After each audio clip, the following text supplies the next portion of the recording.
आप देख रहे हैं श्रेय टीवी। नमस्कार, आप देख रहे हैं श्रेय टीवी, देश हित की बात। मैं हूं आपके साथ साक्षी। चरार शरीफ नागम में बीजेपी ओबीसी मोर्चा की बड़ी बैठक, संगठन मजबूती और एकता का दिखा दम। नमस्कार, आप देख रहे हैं श्रेय टीवी, देश हित की बात। जम्मू कश्मीर के बड़गाम जिले के चरार शरीफ विधानसभा क्षेत्र के नागम में बीजेपी ओबीसी मोर्चा की एक अहम बैठक आयोजित की गई। इस बैठक में बड़ी संख्या में कार्यकर्ताओं की मौजूदगी ने संगठन की मजबूती और जमीनी पकड़ को साफ दर्शाया। नजीर अहमद सोफी, श्रेय टीवी से। बड़गाम के नागम में आयोजित इस महत्वपूर्ण बैठक में बीजेपी के वरिष्ठ नेता फयाज अहमद, जो कि JNK-UT ओबीसी मोर्चा के जनरल सेक्रेटरी हैं, मुख्य अतिथि के रूप में शामिल हुए। वहीं बशीर अहमद नजार ने बतौर गेस्ट ऑफ ऑनर कार्यक्रम की शोभा बढ़ाई। यह बैठक जिला महासचिव गुलजार अहमद नजार के नेतृत्व में आयोजित की गई, जिसमें चरार शरीफ के अध्यक्ष मुजफ्फर गुल और मोहम्मद रमजान यातू समेत कई पदाधिकारी मौजूद रहे। बैठक में उपाध्यक्ष और अन्य कार्यकर्ताओं ने बढ़ चढ़कर हिस्सा लिया और संगठन को मजबूत करने के साथ साथ समाज सेवा के संकल्प को दोहराया। इस दौरान नेताओं ने ओबीसी समुदाय के विकास, संगठन विस्तार और आने वाले समय में पार्टी की रणनीति पर भी विस्तार से चर्चा की। हमारा लक्ष्य है कि ओबीसी समाज को मजबूत बनाते हुए संगठन को जमीनी स्तर तक और सशक्त किया जाए। कैमरा पर्सन के साथ नजीर अहमद सोफी, श्रेय टीवी, बड़गाम से।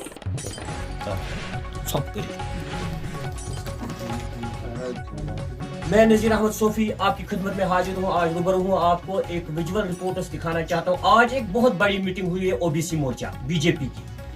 आज डिस्ट्रिक्ट लेवल पे कमेटी की जो मीटिंग हुई है ओबीसी, जिसकी सदारत आज नागामे में हुई, और नागामे में हमारे ओबीसी के डिस्ट्रिक्ट प्रेसिडेंट बशीर अहमद नजार साहब है, और उनके साथ डिस्ट्रिक्ट जनरल सेक्रेटरी गुलजार अहमद नजार थे, और कॉन्स्टिट्यूंसी के प्रेसिडेंट मुजफ्फर गुल साहब, और कॉन्स्टिट्यूंसी के जनरल सेक्रेटरी जोहर साहब, और चीफ गेस्ट जो जम्मू एंड कश्मीर के ओबीसी मोर्चे के आए हैं हमारे मोहम्मद फयाज अहमद नजार साहब, और उनके साथ पेरेंट्स कॉन्स्टिट्यूंसी के प्रेसिडेंट, पेरेंट्स बॉडी के एक बहुत होनहार लीडर और social activist mister Mohammad Ramzan Yatoo साहब। और आज मैं कुछ इनसे पूछूंगा कि सर आप मुझे एक चीज बोलिए, भारतीय जनता पार्टी ने आज यहाँ नागाम में एक मीटिंग रखी, इस मीटिंग की जो मतलब हालात किन वजूहात पे रखी है सर?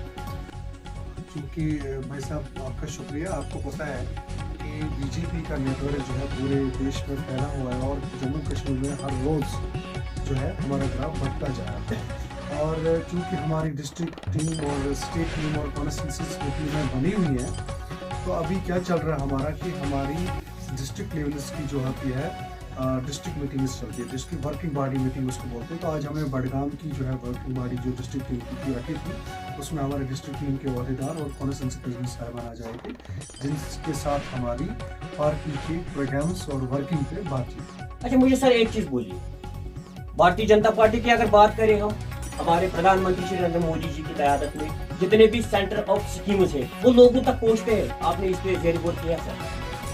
देखिए, क्योंकि आम लोग तो मैंने कहा कि शिकायत किसी ने की, अगर मैं कहता हूँ कि हर एक मतलब मजदूर शख्स, चाहे वो PM किसान योजना हो, चाहे विश्वकर्मा हो, चाहे वो कोई भी ऐसी scheme central government of India launch करती हो, तो कश्मीर में पहली बार पहुंचती है। इससे पहले नहीं, जब नेशनल कांग्रेस की हुकूमत थी या PDP की सरकार थी, जब 30 साल कम अज कम नेशनल कांग्रेस ने हुकूमत की हमारे पास में, ऐसी स्कीम तो नहीं होती थी। देखिए, अंग्रेजों ने पहले लूटा है देश को, उसके बाद जो यहाँ पे कांग्रेस की हुकूमत बनी, उन्होंने भी तरह तरह से लूटा, लोगों का एतमाद लूटा, लोगों का वोट लूटा, और लोगों का जो पैसा था वो लूटा।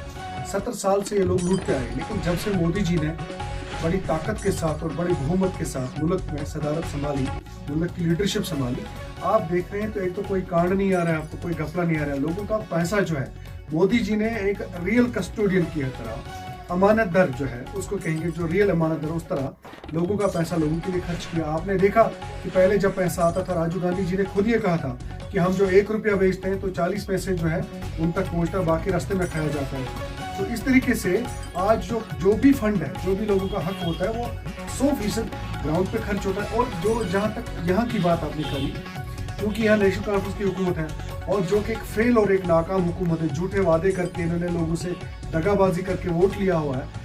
इनकी दगाबाजियाँ दिख रही हैं, लोग बहुत ही ज़्यादा नाराज़ है, अब लोग सड़कों पे निकलने जा रहे हैं इनके खिलाफ। लेकिन जो भी स्कीमें जो यहाँ स्मूथली चल रही है और ठीक तरीके से चल रही हैं, वो सिर्फ सेंट्रल गवर्नमेंट की जो स्पॉन्सर्ड स्कीम है वो चल रही है, और वो सारा का सारा वो जो हिस्सा है यहाँ पे टोटल स्कीम 70% है।